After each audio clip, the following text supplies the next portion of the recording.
When I first reviewed Uncharted 4 back in 2016, I said, "Do you know that even I am wrong sometimes?" I then proceeded to be wrong about Uncharted 4, and what this proves is that I am actually never wrong. Uncharted 4 is one of the best games ever made. Don't even try to argue otherwise. Remember, I can never be wrong, but back then, I was wrong, and I'm gonna prove it. In my old review, I said Uncharted 4 has the most boring climbing ever. This is more true for the first 3 Uncharted games. In those games, the climbing is very stiff and mostly there so that the player can spend time looking at the pretty graphics. Uncharted 4's climbing is faster and much more satisfying in its presentation. When you land on a wooden floor, you hear the thud reverberate because there's nothing underneath it. Nathan Drake has all these unique animations depending on what he's actually climbing on. I mean, look at this.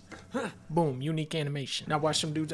Oh, what he did? He said, wah-wah, wah-wah. You can drop way down onto a dude's head and say pop. Eventually you get this tool which lets you hook into walls, you rappel down ropes. When you're in a precarious spot, the camera really emphasizes it and makes you think, oh yeah, I'm gonna die. The huge leaps feel so weighty and satisfying. Oh. And then there's the incredible clock tower sequence where you're jumping across moving gears and sliding through them. Don't get me wrong, the climbing is the weakest aspect of this game, but it's impressive how much love went into the weakest part of the game. What's cool about Uncharted 4 is that traversal is more than just climbing. Bingo. Now we're in business. In my old review, I said, put a goddamn grappling hook in every game from now on. Today, it is a legal requirement that every video game has to have a grappling hook. You're welcome. By combining this with the sliding mechanics, you get much more dynamic platforming than we've ever seen with this franchise. Whoa! Made it. There's also scuba diving. You drive a boat and a jeep, and what's really messed up is how good the handling on the jeep is. Kojima Productions has some of the most talented game developers in the industry, and even they were struggling with vehicle collision in Death Stranding. The terrain in Uncharted is similarly lopsided and hilly, and yet the jeep can handle everything you throw at it. Rickety little bridges, sudden drop-offs, food stands, other jeeps, roaring currents, large boulders. Somehow this rental jeep can do it all. Death Stranding, the whole game is about using vehicles to deliver packages. Driving is fundamental to its gameplay. Uncharted is a shooter with 2 chapters where you drive a jeep, and there are details Death Stranding could learn from this game, like how you gain more traction when driving on rocks instead of mud. As a shooter, Uncharted 4 is one of the most unconventionally paced. You don't actually do any shooting until Chapter 4 when Nathan starts blasting targets in his attic with a Nerf gun. Bullseye. Shootouts are sprinkled into this game more as a reward than a constant. It's a very gradual buildup that subliminally aligns the player with Nathan Drake's thirst for adventure, and by the time that it finally gets to the action, oh.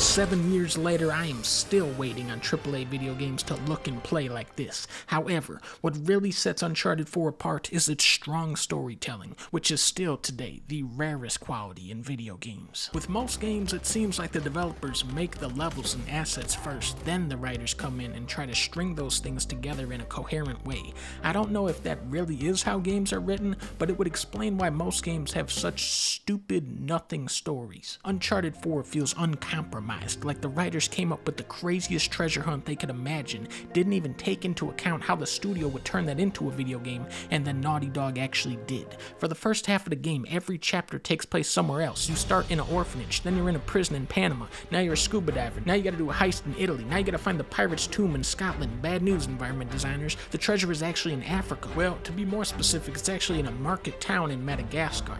Well, actually, seeing is believing. What I love about Naughty Dog is how they illustrate their stories instead of spoon-feeding them to you through lazy exposition dumps. You aren't reading text logs about Henry Avery and Libertalia. No, it's all unfolding before your eyes. The ominous subtitle, A Thief's End, could be referring to a dozen different characters. This is a story about rummaging through the ruins of other people's stories. A letter from Chloe stowed away in the attic, Evelyn's lifeless manor full of priceless objects, Joseph Burns' abandoned cell, Henry Avery's elaborate trials and failed utopia, sepia. All of these stories contrast and overlap with Nathan Drake's own story, presenting hypothetical paths which he could have or could still go down.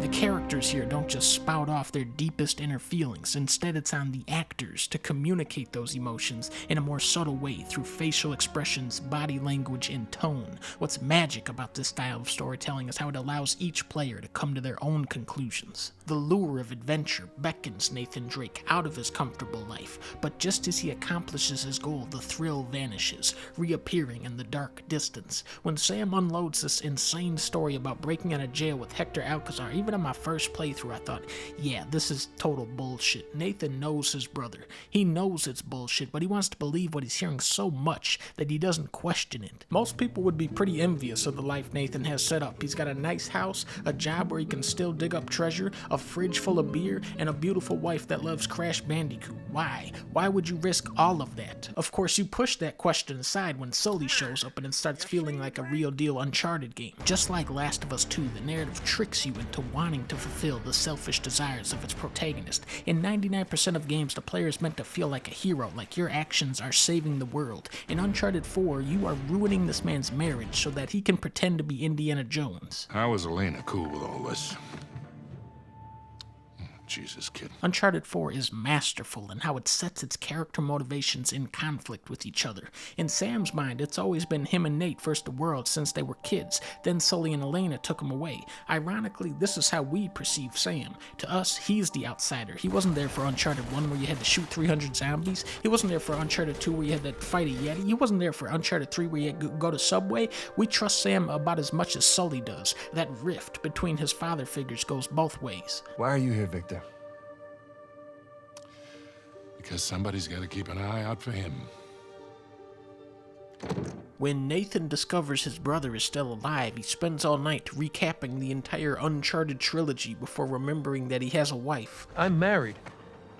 I can't believe... Elena from the stories, that's my wife. Sam Drake isn't a villain, but he brings out the worst part of his brother, and it's not until he finally teams up with Elena that Nathan starts stepping out of the shadow of Henry Avery. St. Dismas said, "We receive the due rewards of our deeds." But do we? Did the gullible optimist of Libertalia deserve such a harrowing fate? Does Sam deserve Nate? And does Nate deserve Sully and Elena? Uncharted blurs the past with present in many ways, challenging us to split the difference. One more time, the camera pans out from Crash Bandicoot, which does not have a scoring system, by the way, to reveal Cassandra Drake. This ending, man, dude, this is the most fulfilling, joyous ending I have ever experienced in a video game, and it's one that takes on a whole new context for me now that me and Leah are having our own daughter. Because this was actually a baby video the whole time. We having a baby, everybody.